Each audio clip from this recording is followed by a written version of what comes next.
Welcome to the UNNI Podcast. I'm your host, Bianca McCall.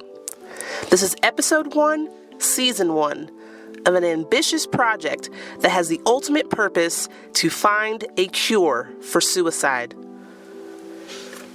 The first thing that people ask me is, what does UNNI mean? UNNI is a concept, not an acronym. When conceptualizing this journey to finding a cure, I asked myself, before asking my guest, what will it take to find a cure? Is this even possible? Well, the first words that come to my mind are universality. We must be on one accord. We must unite. We must unify. Universal intelligence. There's a spiritual aspect to suicide, and it's a culmination of what we experience as multidimensional beings on the physical and the psychological planes. There has to be a universal language of compassion. So I recently listened to a TED Talk which articulated beautifully, we must change the way that we view addiction. So before I go further with this, I need you to believe or to understand that I believe that addiction is on the same spectrum as suicide. The TED Talk talks about how addiction, the way that we view it around the world is we view the opposite of addiction is sobriety. And that's just not the case. The opposite of addiction should be love or healthy connection.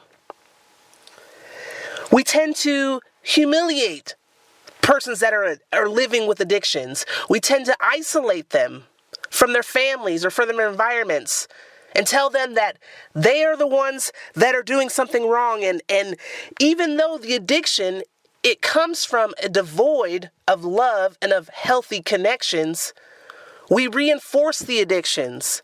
We perpetuate the addictions by being unloving. It's the same with suicide. We need to approach suicide with compassion, with a universal language of love. And we need to be willing ourselves to reach in so that people in crisis can reach out and receive that love and to remain connected. Because it's my belief that connectivity is what aids in the survival of someone who is battling with suicidality, with thoughts of suicide. Someone who is caught in the compulsiveness of even non-suicidal but self-injurious behavior.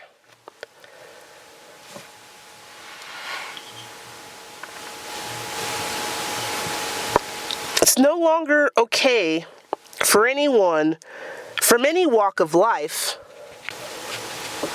to suffer in secret and in silence. I myself am a survivor. I've battled with anxiety and depression for most of my life, and there have been times that battle has led me to thoughts of suicide. And my own recipe for healing my spiritual wounds and surviving are the 3 C's that I'm going to talk about constantly in this podcast. Connectiveness, which is distinctively different than connectedness. But connectiveness, it talks about the relationships that you have within your environment. So not just merely being connected to someone, but it's the ways that you are connected, the frequency that you are connected. Is it serving you? Is it healthy?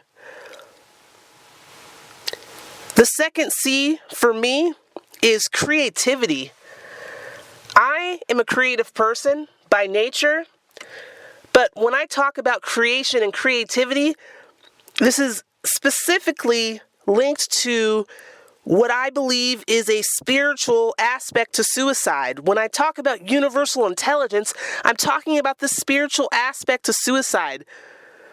Again, we're multidimensional beings. We experience life and we thrive on different planes. The physical and the psychological together create the foundation for how we are capable of experiencing the spiritual. And so in order to heal spiritually, creativity, creation, creativeness is imperative across all religious denominations and across all spiritual practices. Creation is the starting point. It is the genesis for all. No matter what you believe, no matter what your walk of life is, creation is the starting point, is the genesis for all. And so being creative on the physical plane, being creative on the psychological plane, just in thought, in theory, in asking questions and having conversations, is a part of my recipe to improve my spiritual self and my abilities to remain connected and to experience connectiveness. The third C that I'm going to be talking about quite a bit in these podcasts is something called constructivist teaching. Constructivist teaching, and the way that I'm applying it to these conversations with my guests is trying to understand how we as humans assign meaning to our life experiences. And once we can understand that process, how do we redefine a new meaning? How do we assign a new meaning to a life experience in a way that promotes our health and wellness, in a way that promotes us thriving in life? Because back to the example of addiction, the opposite of addiction is not sobriety. The opposite of suicide is not life. It's not a desire to live. The opposite of suicide is love, is connectiveness. So if I can look at my life experiences and I could redefine for myself, I have the power and the control to say, you know what? That relationship ending was not the worst thing that ever happened to me. It did not break me. But that relationship ending gave me opportunity, gave me space, gave me insight to be even greater than what I ever thought I could be.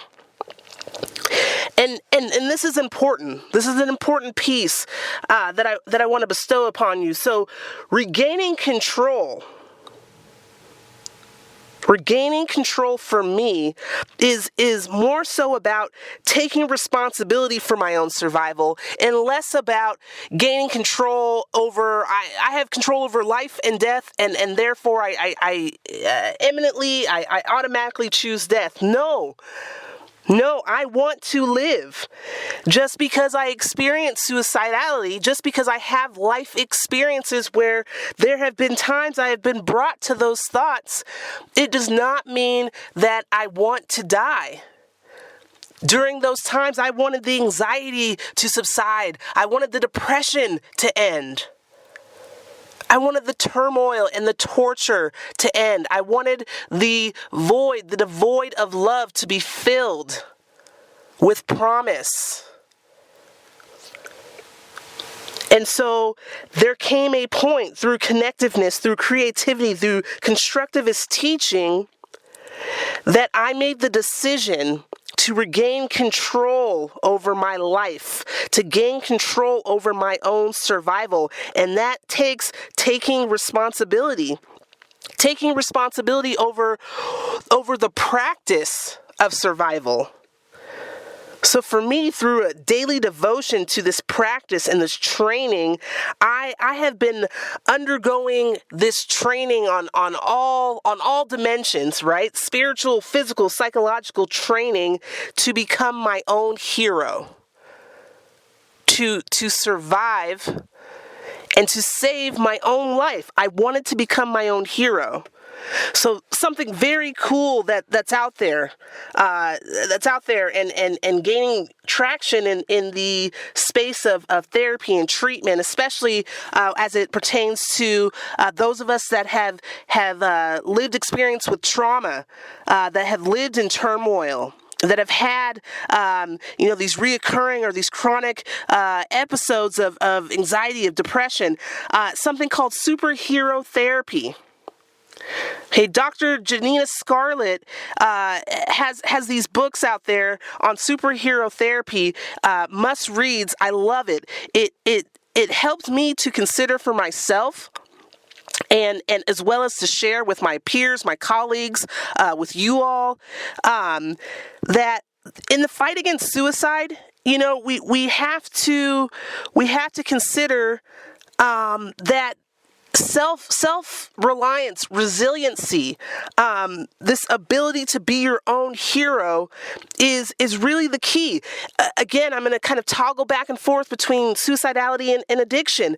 How many of us have heard, have known, have experienced, have said to someone else, if someone is addicted to something, the very first step has to be their acknowledgement of that connection, of that unhealthy connection to that something that they're addicted to. And until they acknowledge it, and until they make the decision that they want to walk that walk, or to begin that journey of recovery, no one else can make that decision for that person. How many of us have said that? Have thought that, have shared that, have read that, have heard that? It's the same with suicidality, is that the choice, the decision point to thrive, or the decision point to become your own hero, it starts with the individual. And this is something that I'm not sure all of us understand we even have the power to do. Society and technology and media and all of these mainstream or popular ideals, it leads us to believe that we don't have power, we don't have control, that we are subject to the influence of the masses, of the popular, of the celebrity. And that's just not the case. We all possess a hero inside of us, and the hero is that voice, is that inclination, is that something inside that flickers, that it's like a butterfly, that gives you the thought, in your time of need. It's that survival mechanism. That's our hero. And so, Dr. Scarlett has has this literature, has these publications about superhero therapy that it's a must read, but it's premised on, all superhero journeys begin with turmoil, begin with, this place of despair, of hopelessness, of helplessness. And it's a decision that's made by that person to take that life experience, to reassign or redefine the meaning through constructivist teaching, and cope and begin to practice resiliency building blocks or activities in order to turn that turmoil into strengths, into superhuman powers. So these are the things that we're going to be talking about this season on the UNNI Podcast. So for those of you who still want to know what UNNI is, please listen to the podcast. Listen to the podcast and begin to develop and allow me to illustrate this process. UNNI is a voyage. It's my mission to connect with as many of you across the world as possible that want to join in the efforts to end the suffering which results in suicide. Thank you all so much for your time today. I'm your host, Bianca McCall. Remember, connect, create, be constructive. Help me and the many others doing amazing things in the space of suicide prevention, and reach in to give permission to those in crisis to reach out.